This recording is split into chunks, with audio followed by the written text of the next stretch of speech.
नमस्कार प्यारे साथियों। कक्षा 5वीं के लिए वार्षिक परीक्षा 2025 गणित का जो पेपर होने वाला है उसके लिए वीडियो यहाँ पे लेके आ चुका हूँ। और आपका इस बार जो बोर्ड परीक्षा होने वाली है उसमें ऐसा ही पेपर देखने को मिलने वाला है।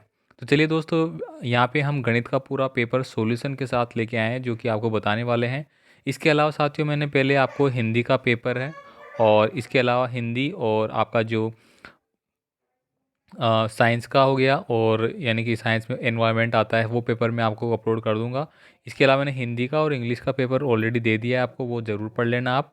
और बहुत सारे पेपर, अगर आपको पीडीएफ फाइलें और नोट्स वगैरह टेस्ट वगैरह चाहिए तो आपको हमारा ऐप जो है वो डाउनलोड कर लेना है। ठीक है, एजुकेशन लाइन के नाम से आपको ऐप मिल जाएगा, लिंक आपको डिस्क्रिप्शन बॉक्स में दिया गया है। तो चलिए स्टार्ट करते हैं। यहाँ पे आपका टोटल जो पेपर है वो 80 अंकों का होगा और आपको 2.5 घंटे का समय दिया जाएगा।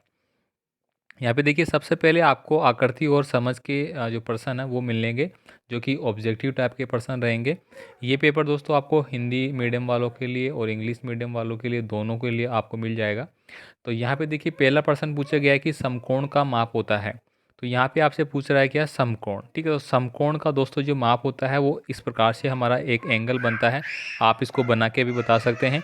इस प्रकार से जो बना कोण होता है वो हमारा समकोण होता है, जिसको अपन 90 डिग्री का कोण बोलते हैं। ठीक है, तो यहाँ पे आप देखेंगे आंसर आपको मिल गया डी, यानी कि द वाला आंसर आपका 90 डिग्री है। लेकिन ये इस प्रकार से जो कोण बनता है 90 डिग्री का, वो होता है आपका समकोण। ठीक है, तो मैं आपको समझा भी रहा हूँ साथ साथ।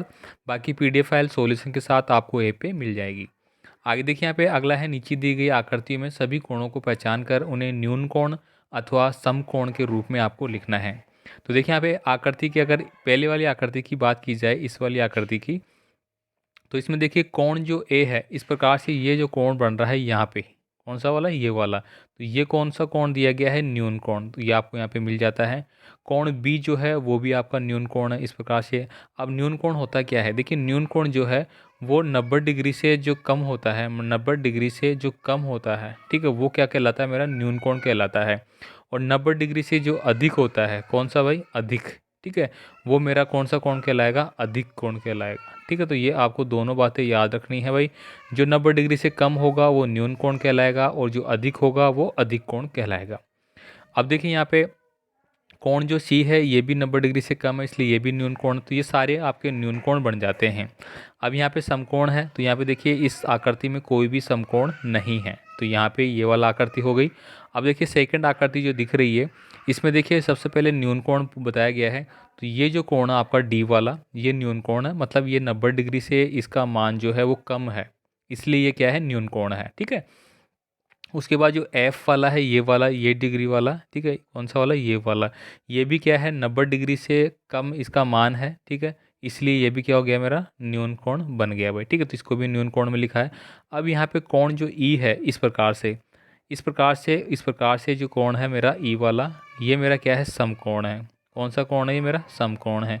और समकोण कितने डिग्री का होता है, 90 डिग्री का। ठीक है, तो यहाँ पे बहुत अच्छे से मैं आपको एक एक करके समझा दूंगा, ताकि एग्जाम में बिल्कुल भी गलत नहीं होगा। आप अच्छे से वीडियो को एक दो बार देख सकते हैं, रिपीट कर सकते हैं। तो देखिए, यहाँ पे अगला जो है कोण ई, वो आपको समकोण दिया गया है, तो ये आंसर हो गया है। आगे देखिए, ज्ञान और समझ के आधार पे जो प्रश्न आएंगे वो देखते हैं। यहाँ पे देखिए आपसे पूछा गया है कि निम्नलिखित में से कौन सा विकल्प सत्य है। अब यहाँ पे आपको दिख रहा है कि कोई संख्याएं इधर लिख रही है और कोई संख्याएं इधर लिख रही है, और एक इस प्रकार का चिन्ह है और एक इस प्रकार का चिन्ह लगा हुआ है इसमें। ठीक है, ये देखिए इसमें इस प्रकार का है और यहाँ पे इस प्रकार का है। ठीक है, तो इस चिन्ह को मैं एक बार आपको बता देता हूँ। देखिए, मान लीजिए यहाँ पे लिखा गया है 8 और इस प्रकार से ये चिन्ह है, और यहाँ पे लिखा गया है 5। इसका मतलब क्या होगा कि ये जो चिन्ह है, जो खाली किधर है, 8 की तरफ खाली है ये। ठीक है, यानी कि इस तरफ खाली है और इस तरफ इसका मुंह बंद है। तो जिस तरफ इसका मुंह खाली है उसकी तरफ अगर बड़ी संख्याएं हैं, ठीक है, तो ये बिल्कुल सही है, मतलब ये जो लिखी गई लाइन है वो सही है। यानी कि खाली जो जगह है, वो जिसके सामने जो अंक होता है वो कौन सा अंक होता है, बड़ा अंक होता है भाई। ठीक है, कौन सा अंक होता है, बड़ा। और इसी चूंच के सामने जो होता है वो होता है हमेशा छोटा। ठीक है, इसका मतलब ये होता है भाई। ठीक है, तो चलिए अपन इसको देखते हैं। अब देखिए, यहाँ पे आपको बोला गया 28,506 और यहाँ पे 28,605। तो 605 बड़ा होता है, 506 बड़ा होता है, तो इसमें लिखा गया है 506 और इधर इस प्रकार से, और यहाँ पे लिख रहा है 605, 28,000 तो कॉमन है ना। अब देखिए यहाँ पे 506, मतलब जिधर मैंने क्या बोला, जिधर मुंह खुला होगा वो संख्या बड़ी होती है भाई रूल के हिसाब से, लेकिन यहाँ तो ये 506 की तरफ कर रखा है, मतलब ये मेरी गलत बात लिखी हुई है। यहाँ पे क्या कह रहा है, सत्य विकल्प आपको चुनना है जो सही है, तो ये बात तो गलत है पहला, इसलिए ये उसका आंसर नहीं हो सकता। ये आप समझ गए होंगे। अब देखिए नहीं समझे तो सेकंड वाले से समझते हैं। यहाँ पे दिया गया है 806, 25,806 और इस प्रकार से लिखा गया है, और यहाँ पे लिखा गया है 808। मैंने क्या बोला था कि जो संख्या बड़ी होगी उसके सामने ये खुला हुआ मुंह रहता है, तब तो वो सही है। अब देखिए यहाँ पे 806 लिखा गया है, यहाँ पे 808 लिखा गया है, इसका मतलब 806 तो छोटा है, तो इस ऐसे ना लिख के ये ऐसा लिखना चाहिए था, लेकिन ये ऐसा लिखा हुआ नहीं है, इसका मतलब ये संख्या जो क्या है मेरी गलत हो गई, ये तरीका भी गलत हो जाता है, तो ये भी गलत हो गया। अब देखिए यहाँ पे आंसर सी लिखा गया है ये वाला, तो ये देखिए इसका आंसर सी कैसे है, 26,580 लिखा गया है, और ये इस प्रकार से है, और इधर लिखा गया है 850। तो 850 बड़ा है 580 से, और इसी में ऐसे भी लिखा गया है कि जो खुला मुंह है वो बड़ी संख्या को रिप्रेजेंट कर रहा है, बड़ी संख्या की तरफ है, इसका मतलब ये जो लिखी हुई लाइन है ये मेरी सही है, तो ये स मेरा आंसर सही हो गया। तो अब आप अच्छे से समझ गए होंगे कि इसका आंसर क्या होता है। ठीक है, ऐसे आपको करना है। नेक्स्ट प्रश्न देखिए, 4 नंबर का जो प्रश्न है वो कह रहा है कि नीचे दिए गए कथनों को सही और गलत होने की जांच कीजिए, और प्रत्येक प्रश्न के सामने दिए गए बॉक्स में सही और गलत का चिन्ह आपको भरना है। अब देखिए पहली संख्या, जो पहला प्रश्न है वो कह रहा है कि संख्या यहाँ पे दिया गया है 20,005 को शब्दों में 2005 लिखते हैं, तो गलत बात है। यहाँ पे अपन इसको काउंट करेंगे तो इकाई, दहाई, सैकड़ा, हजार, 10,000। अब ये 10,000 तक तो पहले ही पहुँच गया, और कह रहा है कि इसको 2005 लिखते हैं, तो बिल्कुल गलत बात है। ठीक है, आगे देखिए संख्या आपको दी गई है 36,375 में अंक 6 का स्थानीय मान 6,000 है, तो देखिए 6, 1, 2, 3, 0, तो इकाई, दहाई, सैकड़ा, हजार, 3,000 है। बिल्कुल सही है कि इसका स्थानीय मान है वो 6,000 है, तो ये बात सही है, तो यहाँ पे सही लिखा हुआ आपको मिल गया है। आगे देखिए अगला प्रश्न है, संख्या 70,500 को अंकों में 70,500 ऐसे लिखेंगे, तो बिल्कुल सही है। देखिए इस प्रकार से अगर मैं बात करूँ, इकाई, दहाई, सैकड़ा, हजार, 10,000, तो 10,000 पे क्या आ रहा है 70,000, तो ये तो 70 बिल्कुल सही है। ठीक है, और 500 पे 5 आ ही रहे हैं मेरे, तो ये बिल्कुल सही लिखा गया है, ऐसे आपको जांच करना है। आगे देखिए यहाँ पे अगला क्वेश्चन है, दिए गए चित्र में छायांकित भाग का भिन्न एवं दशमलव रूप है वो आपको लिखना है। तो यहाँ पे देखिए इस प्रकार का जो कोई भी प्रश्न होगा आपका, हो सकता है कि वो सर्कल में पूछ लिया जाता है, कई बार इस प्रकार से सर्कल कर दिया जाता है। ठीक है, और फिर ये मान लीजिए ये कर दिया, इसको कर दिया इस प्रकार से, तो आपको क्या देखना है, सबसे पहले इसमें कितने डिब्बे हैं, तो 1, 2, 3, 4, 5, 6, 7, 8, 9, 10, टोटल डिब्बों की संख्या कितनी है भाई 10 है। तो देखिए यहाँ पे बटे में करके 10 लिख देना है, यहाँ पे आप देख पा रहे हो कि 10 लिख रहा है, बिल्कुल सही है। अब ऊपर आपको पूछ रहा है कि छायांकित भाग जिसमें लाइनें खींची हुई कितने हैं, 1, 2, 3, तो ये 3 हमें ऊपर लिखना है, तो देखिए 3/10 है, वो बिल्कुल सही आंसर आ गया। इसका छोटा रूप करेंगे तो 3 में अगर मैं 10 का भाग देता हूँ तो पॉइंट लगाऊंगा, और यहाँ भी 0 लगाऊंगा, तो 10 या 30, 0.3 हो जाएगा, तो देखिए यहाँ पे भी 0.3 दिया गया है। तो मैं आपको जो आंसर लिखे गए हैं वो आपको सोल्व करके भी बता रहा हूँ कैसे आया है, ताकि आपको ये चीज़ें याद रह जाएगी। साथ ही आपसे रिक्वेस्ट है, चैनल पे नए हैं तो चैनल को सब्सक्राइब जरूर कर लेना, वीडियो अपने दोस्तों को जरूर भेज देना, ताकि गणित में जो कमज़ोर छात्र है वो कमज़ोर नहीं रहेंगे, अच्छे से सारी चीज़ें समझ में आ जाएगी, और एग्ज़ाम में अच्छे अंक भी आ जाएंगे। तो चलिए आगे प्रश्न देखते हैं। यहाँ पे देखिए अगला प्रश्न है 6 नंबर का, कि निम्नलिखित प्रश्नों की आपको हल करना है। देखिए भावना ने बाजार से 6 मीटर रस्सी खरीदी, इसे वह 4 सहेलियों में बराबर बांटती है, तो प्रत्येक को कितने मीटर लंबी रस्सी मिलेगी। ठीक है, 6 मीटर है। अब देखिए 4 तो सबको एक एक मिल गई, ये देखिए 6 है, मतलब 4 तो सबको मिल जाएगी, 2 बच जाएगी, इसका मतलब अब 4 तो सबको एक एक मिल गई, अब 2 बच गई। अब 2 को अगर मैं 4 जगह बांटूंगा तो आधा आधा कर दूंगा, एक आधा, फिर एक आधा, फिर एक आधा, फिर एक आधा, 4 बार हो गया ना, ये एक बन गया और ये एक बन गया, मतलब टोटल 2 हो गए, लेकिन मैंने इनको टुकड़े किए तो आधे आधे हो गए, इस प्रकार से आप देख पा रहे होंगे। ठीक है, अब ये क्या कह रहा है लास्ट में, अर्थात प्रत्येक को 1 से 1/2, यानी कि 1.5 मीटर जो रस्सी है, 1.5 मीटर रस्सी है वो सबको मिलती है भाई। ठीक है, तो यहाँ पे भी ये कहा गया है कि इसको 6 भागों में बांटना था, तो 6 भागों में आपको इस प्रकार से बांट दिया, आप ये देख सकते हैं इस प्रकार से इसको बांटा गया है। तो आप एग्जाम में ऐसे ही आपको लिखना है, जिससे कि आपको पूरे नंग मिलेंगे। अगला देखिए, नारायण को एक कमीज बनाने के लिए जो है वो 1.5 मीटर कपड़ा चाहिए, तो ऐसे ही 2 कमीज के लिए कुल कितने मीटर कपड़े की आवश्यकता होगी। तो देखिए सीधा सा है, 1.5 मीटर चाहिए उसको एक के लिए, और पूरा 2 मीटर के लिए चाहिए तो 2 से गुणा कर दूंगा, तो 15 दूना कितना हो गया 30, और ये डॉट यहाँ पे लग जाएगा, यानी कि 1.5 गुणा 2 3 हो जाएंगे, तो 3 मीटर कपड़े की आवश्यकता होगी। अब एग्जाम में देखो आपको कैसे लिखना है, 1.5 मीटर कपड़ा प्लस 1.5 मीटर कपड़ा, 1 मीटर आधा मीटर, 1 मीटर आधा मीटर, यहाँ पे पॉइंटों में दर्शाया गया है और यहाँ पे भिन्न में दर्शाया गया है। ठीक है, बात एक ही है, दोनों तरह से इसको यहाँ पे समझाया गया है। लास्ट में आपको क्या करना है, 2 मीटर कपड़ा प्लस आधा कपड़ा प्लस आधा कपड़ा, इस प्रकार से डिफाइन किया गया है। तो आप या तो ऐसे कर सकते हैं, या आप ऐसे भी लिख सकते हैं कि जो नारायण है, ठीक है, आप कैसे लिखेंगे, जो नारायण है उसको 1 मीटर एक कमीज बनाने के लिए, तो आप यहाँ पे क्या लिख लेंगे, एक कमीज जो है उसके लिए कपड़ा चाहिए 1.5, तो 2 कमीज के लिए कपड़ा हो जाएगा 1.5 गुणा 2 बराबर 3। इस प्रकार से भी आप लिख सकते हैं भाई। ठीक है, आगे देखिए यहाँ पे अगला प्रश्न है संक्रियाओं की समझ के आधार पे। तो देखिए किसी संख्या का चरम अंक है, तो किसी संख्या का चरम अंक जो होता है वो इकाई होता है। देखिए मैं लिखता हूँ यहाँ पे 101, तो ये जो इकाई है, ये इकाई बोलेंगे ना अपन इसको, ये इकाई हो गया, ये दहाई हो गया, और ये सैकड़ा हो गया। तो जो इकाई अंक होता है पहला पहला, वो उसका क्या होता है, चरम अंक कहलाता है। तो यहाँ पे हमारा आंसर क्या हो गया, ए हो गया, इकाई अंक चरम अंक होता है। अब देखिए निकलन विधि द्वारा गुणा हमें करना है, यहाँ पे आपको दिख रहा होगा, लेकिन करना कैसे है मैं बता देता हूँ। देखिए आपको दिया गया है 12 और आपको दिया गया है 14। अब देखिए जो 12 है वो 10 से कितना अधिक है, 2 अधिक है। 14 है वो 10 से कितना अधिक है, 4 अधिक है। अब इसको इस प्रकार से क्रॉस हम देखते हैं। ठीक है, बीच में लाइन खींच देनी है। 12 को 4 से मैं जोड़ूंगा तो कितने आ रहे हैं मेरे, 16। 14 को 2 से जोड़ूंगा तो भी 16 आता है। ठीक है भाई, अब इन दोनों का मेरे को गुणा करना होता है, 4 दूनी कितने हो गए, 8। तो इस प्रकार से हो गया ये।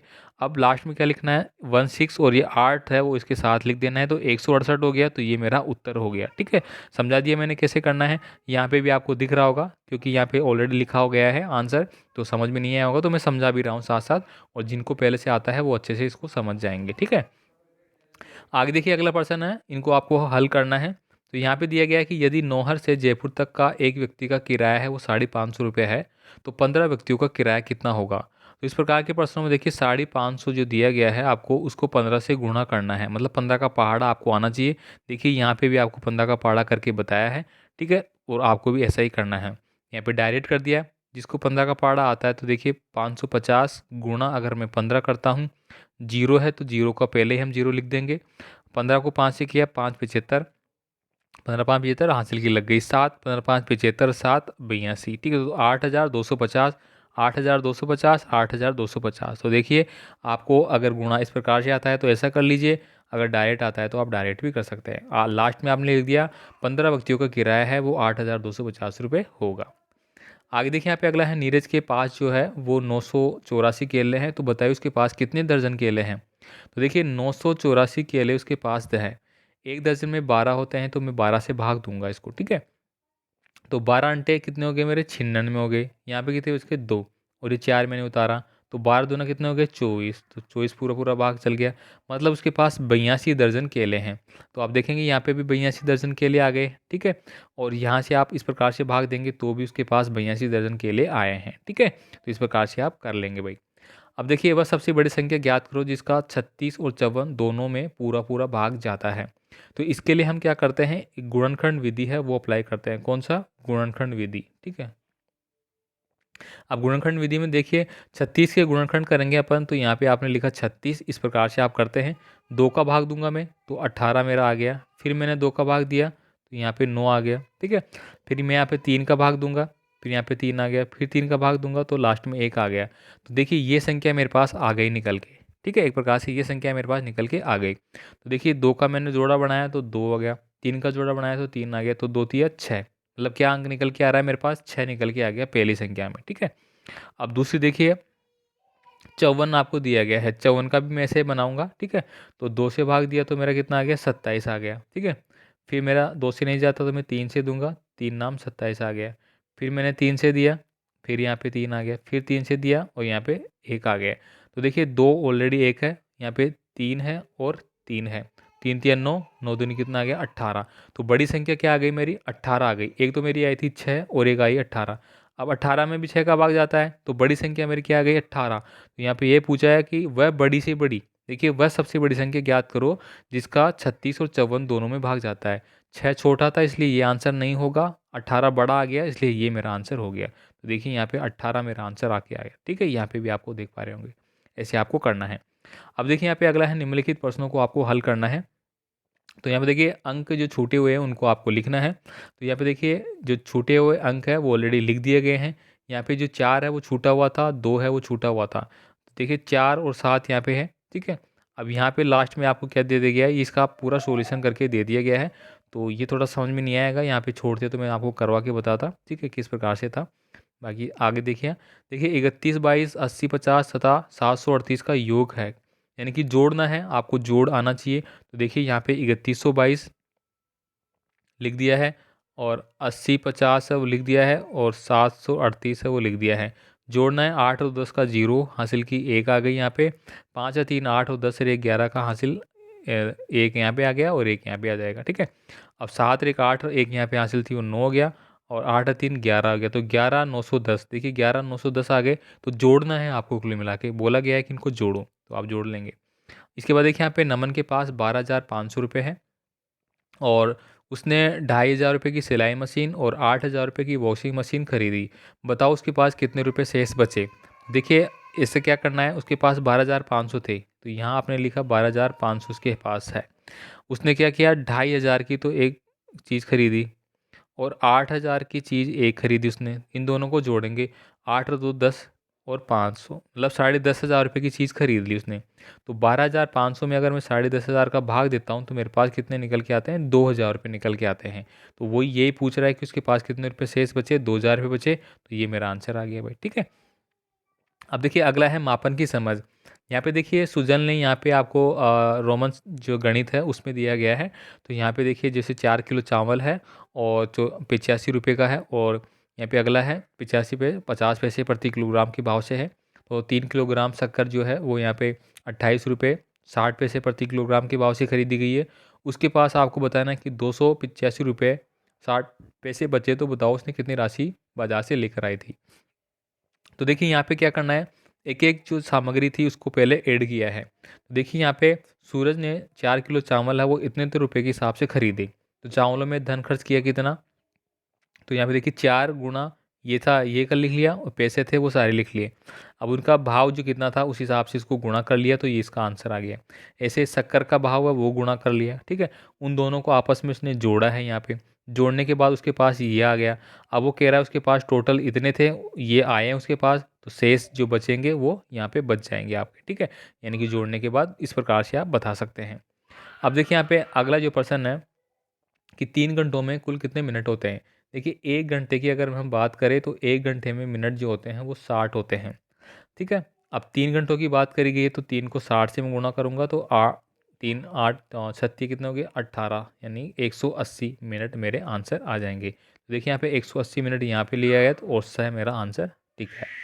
अब देखिए अगला प्रश्न है सत्य असत्य आपको यहाँ पे करना है भाई। तो देखिए 1 मिनट को सेकंड में बदलने के लिए 1 मिनट को 60 का भाग देते हैं, तो ये बात गलत है।